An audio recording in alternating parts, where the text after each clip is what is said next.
Pilipinas at buong mundo, mga sangkay, binulabog ng China.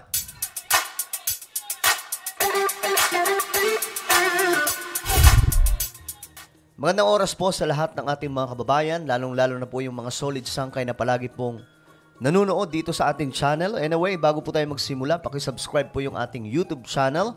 Sa baba ng video na to, makikita nyo po yung subscribe button. Pindutin nyo lamang po yan, tapos i-click nyo yung bell at i-click nyo po yung all. At kung kayo rin po ay nanonood sa Facebook, huwag nyo pong kalilimutan na i-follow ang ating Facebook page at pindutin nyo rin po yung bell.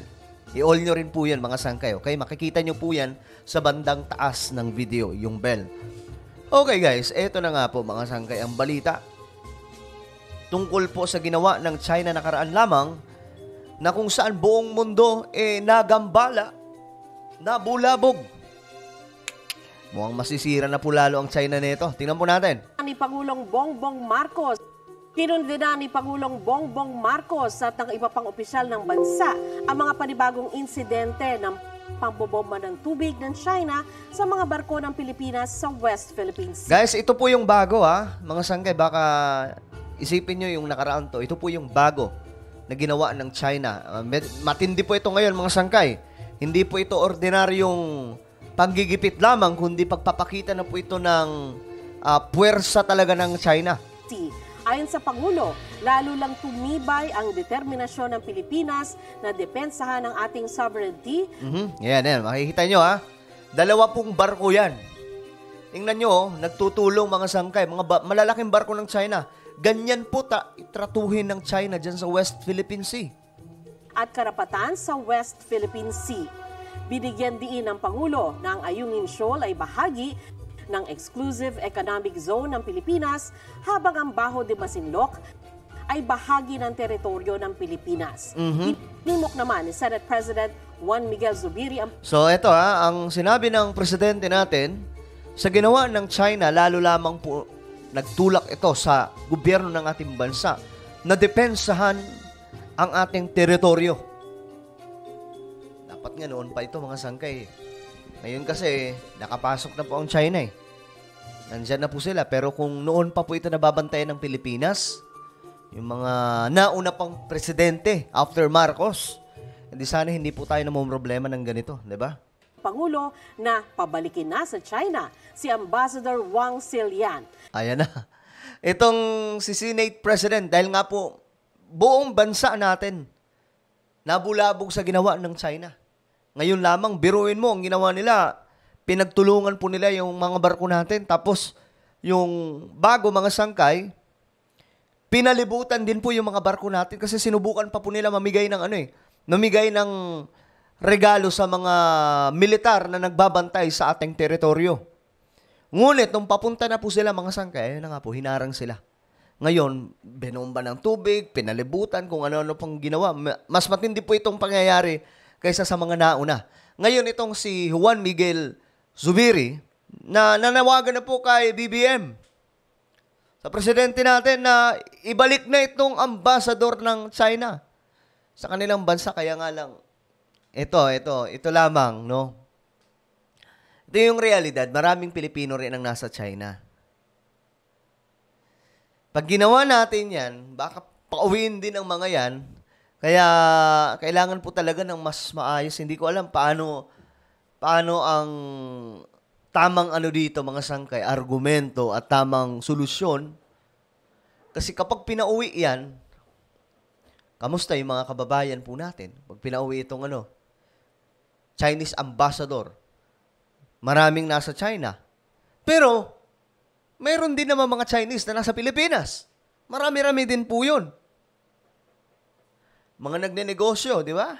Dami negosyanteng Chinese sa Pilipinas. So, lang mga sangkay, no? Kailangan po talaga pag-isipan mabuti. Pero itong Senate President, gusto na po talagang pauwiin ang ambassador ng China sa kanilang bansa. Dahil wala raw siyang nagawa para maitigil ang pangaharas ng China sa mga barko ng Pilipinas. Sabi naman ni House Speaker Martin Romualdez, nilabag ng China ang karapatan ng ating mga mangingisda at niyurakan ang kanilang dignidad. Bukod sa US Embassy, nagpahayag din ng suporta ang US State Department sa Pilipinas kasunod ng mga delikadong aktibidad ng China sa Bajo de Masinloc at Ayungin Shoal. Binigyan din nila na sakop ng Mutual Defense Treaty ng Pilipinas at Amerika ang anumang armadong pag-atake sa anumang sasakyan ng Pilipinas sa South China Sea.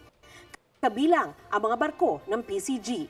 Kinababahala rin ng Australia, New Zealand, Canada, United Kingdom, Ireland at ng the Netherlands. Ang dami noon. Yan po, ang dami mga bansa. Kinukundi na po itong China, mga sangkay. Talagang nabulabog po sila sa ginawa nitong China sa ating teritoryo. Kaya nga po maging ready lamang po tayo mga Pilipino kasi hindi po natin talaga alam kung baka mamaya biglang mangyari itong pag-atake na mas matindi na. Palala ng palala ang situation eh. Hindi na po ako magugulat kung magkakaputukan dyan. Ang delikadong aktibidad sa Bajo de Masinloc at Ayungin Shoal na anilay lumalabag sa rules-based order.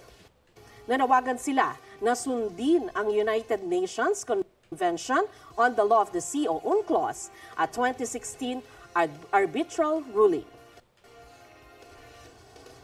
Okay. Sa kabila ng sunod-sunod na harassment ng China Coast Guard sa West Philippine Sea, nakalusot naman ang Christmas convoy ng Itong good news mga sangkay, di ba? Hinarang po sila ng hinarang. Nakalusot. Atinito Coalition. Sa press release ng grupo ngayong umaga, sinabing nakarating ang supply boat sa Lawak Island sa West Philippine Sea kaninang alas 5 ng umaga. Ayun. Mukhang dinali po nila mga sangkay sa strategy pero hindi dapat ganito. No, na para tayong nakikipagpatintero na lang lagi dyan sa West Philippine Sea. Kasi dito, nakalusot po mamigay ng mga regalo sa mga militar natin na wala pong anumang pangaharas galing po sa China. Subalit, para po tayo nag-ano dito, tatago-taguan eh. Uy, punta tayo dun kasi wala na sila. Ang bira, hindi naman pwedeng ganun.